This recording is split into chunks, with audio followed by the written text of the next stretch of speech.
सहकार क्षेत्रात होते ना त्यांचं डायरेक्टरशिप रद्द केली पाहिजे.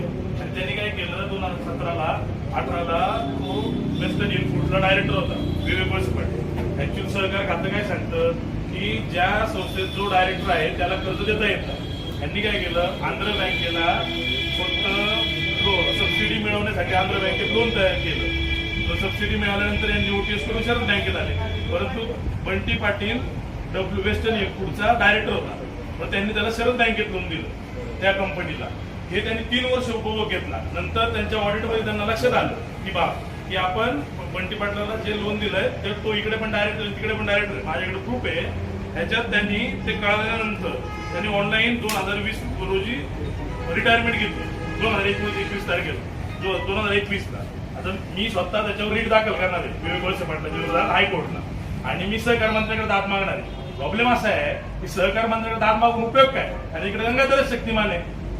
म्हणजे इकडे कोण आहे शरद बँकेचा वळसे पाटील, सहकार मंत्री कोण आहे वळसे पाटील आहे. हे काय करणार आहे. आणि हे आपल्याला भिंग लावतात. अनिकेत खालकर जर कर्ज घ्यायला गेला त्याचे अख्खे डॉक्युमेंट चेक करा, याचं सगळं चेक करा. यांचे कॉन्ट्रॅक्टर यांना कुणालाच नाहीये. मला सांगा बँकेचा शेड्यूल रेशो का कमी झाला. शेड्यूल रेशो म्हणजे काय, तुमच्या ठेवी किती, त्या ठेवीच्या अगेन्स्ट तुम्ही लोन दिलं किती आणि तुमचं एनपीए. आता मला एक सांगा वेस्टर्न इनपुटने त्यांचं तुम्ही जर एनपीए नेलं त्यांचं शेड्यूल रेशो सुधारणारच नाही कधीच आयुष्यात. ह्यांचेच लोक आहेत, ह्यांचेच कर्ज हे झालेले आहेत, थकलेले आहेत. परत हे कारण देतात आपल्याला आणि आपल्याला कारण तुम्ही सांगतात की शेड्यूल रेशो कमी झाला. आता 70च्या आतमध्ये शेड्यूल रेशो आल्यानंतर हे लोन वाटू शकत नाही.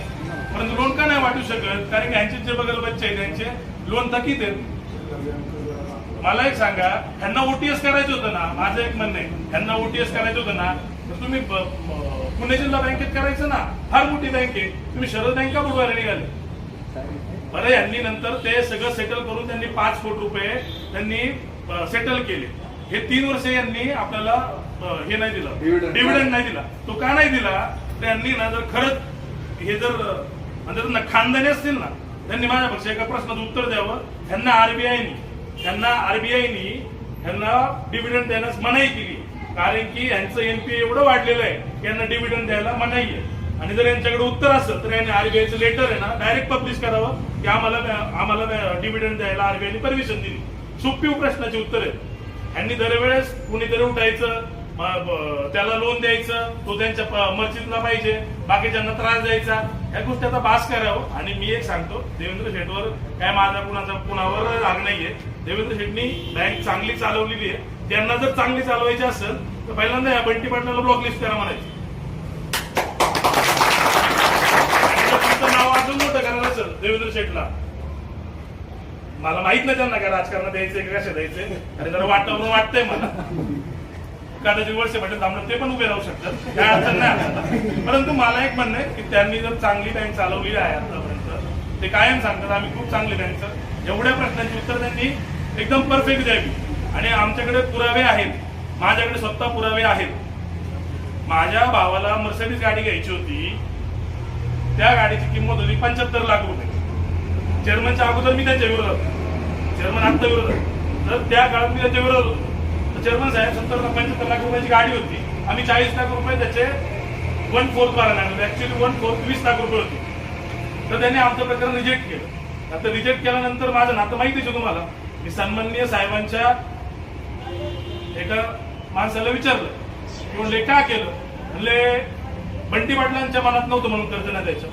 बंटी पाटलाची का वडिलांची बँक आहे का, नाही ना. बंटी पाटीलांनी ना स्वतः किती कर्ज घेतले, किती फेडले, कोणत्या ठेकेदाराच्या नावावर किती कर्ज घेतले, सगळी लिस्ट आहे माझ्याकडे.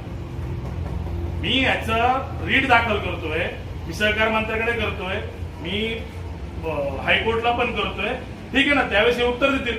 बरं कोण काय सत्तेचा ताम्रपट्टा घेऊन आला नाही, काही आयुष्यभर सहकार मंत्री राहणार आहेत किंवा या आयुष्यभर आमदार राहणार आहेत असं कोण. त्यामुळे सत्तेचा ताम्रपट्टा कोण घेऊन नाही आलं, त्याचा माज कोणी करू नये आंबेगाव तालुक्यात. आणि हे जे गुंड वगैरे आणलेत ना हे त्यांनी थोडं शांत करावं.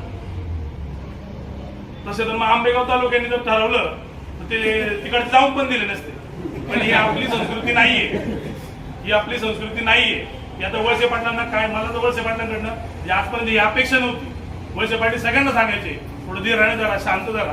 आता त्यांना सांगायची वेळ आलेली की तुम्ही थोडं शांत झाला, पडणारे तुम्ही बसवायला शिका.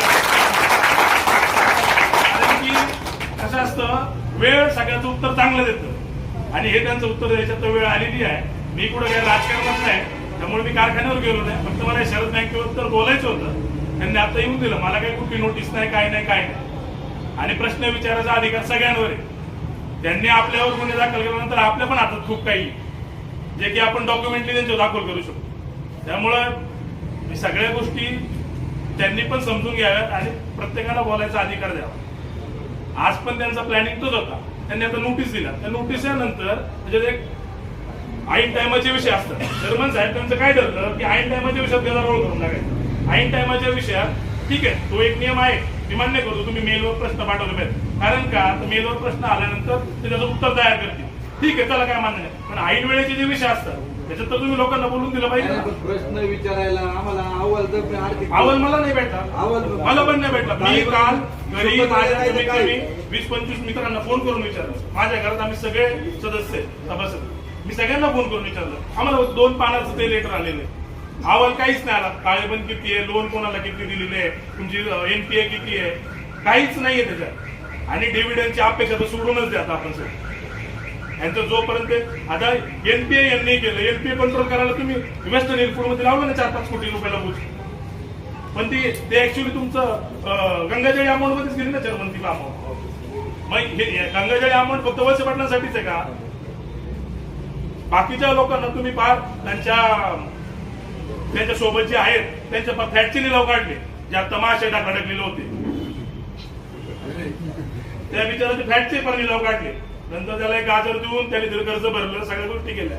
ठीक आहे, तुम्ही त्यांच्या फ्लॅटचे त्या माणसांनी पण विचार केला पाहिजे, अरे माझ्या फ्लॅटचा निलाव काढलाय मी आणि स्वतःचे 5 कोटी माफ केले. हा विचार करण्याची गोष्ट आहे. हे काय कोण राजकारणी नाहीये, त्यामुळे मी थांबतो. तुमचं नाव काय? अनिकेत खान. तुम्ही का आता आले होते इकडं? नाही, मी आलो. मला ऍक्च्युली या गोष्टी बोलायच्या होत्या. चेअरमन साहेब म्हणले तिथे गेल्यानंतर केस दाखल होतील. केस दाखल करायला काय आम्ही घाबरत नाही कोणा. मी तर घाबरत नाही. माझ्या आजोबांनी यांचं राजकारण केलेलं आहे. माझ्या आजोबांनी वसंतराव चिमणराव घालकरांनी यांना मनसरमध्ये यायला पाहिजे. त्यांना माझ्या आजोबांनी भांडे करून यांना मनसरमध्ये आणले. माझ्या आजोबांना वयाच्या 89 हे काय म्हणतात, आम्ही ज्येष्ठांचा सन्मान करतो. वळसे पाटलांनी डोळ्यात डोळे टाकून माझ्यासोबत बोलावं, माझ्यासोबत बोलावं यांनी की ज्येष्ठांचा काय सन्मान करतात. हा, वळसे पाटलांनी वयाच्या 85व्या वर्षी माझ्या आजोबांना डायरेक्टर पद रद्द केलं, म्हणजे घेतलं नाही. मला चांगलं आठवतंय. मी पूजनला आलतो, मला सांगितलं की उद्या या फॉर्म भरायचा आहे आणि फॉर्म नंतर आलो नेहमीप्रमाणे डोळ्यात पाणी, आवाज खोल, झाले आपले साहेब झाले, अडचणीत आले, ते आपण मागवायचं. असला काय प्रकार नाही. माझ्या आजोबांना ज्यांनी त्यांचं राजकारण केलं, म्हणजे स्वर्गीय दत्तात्रय गोविंदराव वळसे पाटलांपासून माझ्या आजोबांनी त्यांच्या सोबत राहिले, लास्ट पर्यंत त्यांच्या सोबत होते.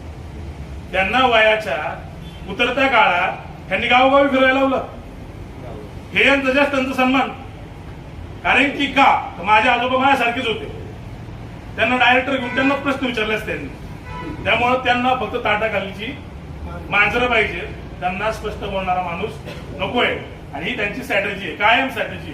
त्यांनी काय सांगावं, अहो खूप आहे काढायला, इलेक्शन येऊ द्या, त्यांना प्रश्न उत्तर द्यायला ना एक सीए आणि एक वकील ठेवायला. एवढं मी 100% सांगतो. माझ्याकडे 100 ते 200 प्रश्न रेडी आहेत आणि मी बोलतो, प्रूफने बोलतो. मी हवेत कधीच बोलत नाही. त्यांनी बंटी पाटलाच्या फक्त एवढंच उत्तर द्यावं, डायरेक्टर पद आणि वेस्टर्न इनपुट, त्याच्यावर आपण मग त्यांना 20 प्रश्न देऊ.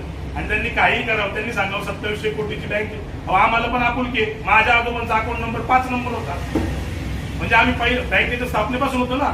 वसंतराव घालकरांचा अकाउंट नंबर 5 नंबर आहे. अजून पण बँकेत त्यांनी जाऊन चेक करावं. नंतर त्यांनी शिफ्ट केला असेल. पहिला साहेबांच्या वडिलांचा होता, माझ्यानंतर दुसरा, तिसरा देवेंद्र शेट्टीच्या वडिलांचा होता. असे 5 लोकांनी बँकेच्या स्थापनापासून सोबत आहेत. आणि हे काय आपल्याला शिकवतात, हा यांचे होते. हा मी 5 नंबर पाठते. ह्यांनी काय आपल्याला राजकारण शिकावं. त्यामुळं एकच प्रॉब्लेम आहे आता इथं प्रश्न विचारायचा. इथं सहकार मंत्री वळसे पाटील आहेत आणि सगळी भीमाशंकर असेल, शरद बँक असेल, सगळं सहकार आहे. त्याच्यामुळे दाद सहकारामध्ये सहकार मंत्र्याकडे मागितली जाते. पण नेहमीप्रमाणे परत तो द्यायला गंगाधरच शक्तिमान आहे. हाच करणार उत्तर, हाच करणार हे करून सगळं हेच करणार आहे. त्याच्यामुळं आपण ते हायकोर्टात दाद मागणार आहे. आणि याचा नियम यांनी सहकार खात्याचा घात केलाय बंटी पाटलांनी. त्याला परत सहकारात एंट्री भेटणार नाही, त्यासाठी 100% मी लढणार. फार मला सुप्रीम कोर्टात जायला लागलं तरी चालेल, कुठं जायला लागलं तरी चालेल, पण ह्यांचा म्हणतात ना सत्तेचा माज आहे ओ उतरवल्याशी आपण काय राहणार नाही. आणि मी आता जे बोलतोय लास्टपर्यंत तेच बोलणार. ह्यांनी पण माझ्यावर भरपूर केसेस दाखल केल्या. गृहमंत्री असताना गृहमंत्र्यांनी फक्त फायदा माझ्यावर हे केलेला प्रयोग. हो, माझ्यावरच प्रयोग दाखल केला. मी त्यांच्या घरी जाऊन भेटलो. ते नेहमीची स्टाईल, फक्त 2-3 वेळा मुंडकं फिरवलं, विषय संपला. जास्त काही बोलत नाही. वेळ येईल त्यावेळेस मी नक्की बोलल. वेळ येईल त्याची मी चेअरमन साहेबांसोबत स्टेजवर असेल. आणि चेअरमन साहेब त्या दिवशी जे गुंड आलते ना, जे रेटारेटी करायला, त्यांना मला सांगून या. चौक सांगा, चौकात पुढे यायचं ते सांगा. 39 गावातले जे आहेत ना त्यांना आवडत असेल थोडे पैसे आले म्हणून तो माझ आहे ना म्हणायचं. माझ वेळ सांगा, तुम्ही चौक सांगा, तिथे येऊन जिरावला जाईल, काही अडचण नाही म्हणायचं. आणि हे फक्त सगळे आहेत ना वळसे पाटलांचे लाभार्थी होते. वळसे पाटलांकडून मी किती उड्या मारून काय करू, व्हिडिओ तुम्ही बघत होते. हा, डोक्यावर काय चढत होते, काय घोषणा देत होते. अहो हे वळसे पाटलांना तरी पटलं का? एखादं वळसे पाटला नाही तर विचारा, हे तुम्हाला पटलं का? नाही नाही, ते तोंड पण फिरवत असते. तोंड फिरवताना पण असं काय माईक दे इकडं, माईक दे आता हे म्हणतात ना मुद्द्याचे पाय डोळाकडे, त्यामुळे ते काही करतील ना हे सगळं चुकीचंच होईल. धन्यवाद. आणि हा प्रश्न माझा नक्की वळसे पाटलापर्यंत पोहोचवा. आपण देऊ. आता त्यांनी आपल्याला नोटिसा पाठवल्या, आपण रिट दाखल करून त्यांना प्रश्न विचारू ना. आपण त्यांना नोटिसा पाठवू, द्या आम्हाला उत्तर प्रत्येकाला द्यावंच लागतं. तुमच्यावर आगृनुकसानीचा आरोप केला जाईल. मला काही अडचण नाही. कसला आगृनुकसानीचा? मी आता हे जे बंटी पाटलाचा जो घोटाळा बाहेर काढला जो मी म्हणताय 5 कोटीचं ते नुकसान झालं त्यावेळी, त्याच्यापेक्षा माझं बॅलन्स शीटला स्ट्रॉंग. मी दावा टाकला ना त्याला कर्ज काढून परत माझे पैसे भरणार. आणि माझे सो कर्तृत्वावर लुटून गेलेलं नाही.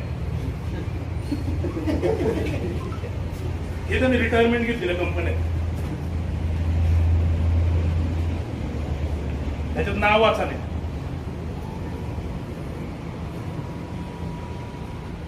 हे रिटायरमेंट म्हणजे का previous company agrotech solution, DDK agriculture, Parag agro food product, western hill product, Vipra developers, Technosoft skill development. आता याच्यात वेस्टर्न हिल फूड कोणती?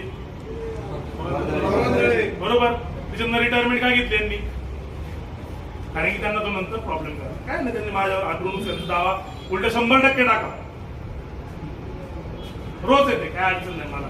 मी लढणाऱ्यातलं आहे. माझ्या आजोबांनी तेवढं सांगितलेलं की बा मी नसेल असेल पण यांना घरी बोलवल्याशिवाय राहू नको. मी काय घाबरणार नाहीये आणि मी घाबरत नाही. हे तुम्ही एकदा पत्रकारांनी लक्षात ठेवा. आणि हवं तर तुम्हाला असं कधी वाटलं की ह्यांच्याबद्दल अजून काही पॉईंट पाहिजे निवांत एकदा माझ्या ऑफिसला या. तुम्हाला असं मस्तपैकी लिहून पॉईंट येतो की जे तुम्हाला इलेक्शन पुरते पण पुरतील, सगळे पुरतील. काळजी करू नका.